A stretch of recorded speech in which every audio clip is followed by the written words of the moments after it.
Lugar kung saan tanaw na tanaw ang pamosong windmills, dagat at bundok sa Banggi, Ilocos Norte, dinarayo ng mga turista. Tunghayan sa report. Tanaw ang mga pamosong windmills, breathtaking na dagat at lunti ang bundok. Tiyak na mamamanghas sa ganda ng view habang ini-enjoy ang mainit na kape sa bahaging ito ng Banggi, Ilocos Norte.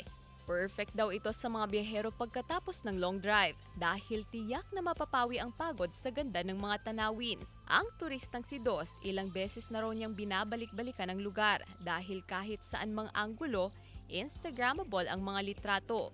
Napapawaw ka talaga kasi kita nyo naman, mayroon siyang mountain view, meron siyang seaside view.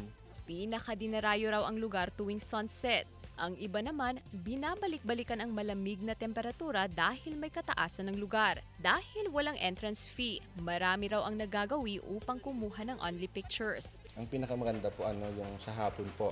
Lapit hapon yung sunset po kasi napakaganda po yung video kung makikita nyo lang po. Yun ang pinakamaraming guests na pumupunta mga bandang 5 p.m. to 6 p.m. po. Gav De Luna, para sa Mornings with GMA Regional TV.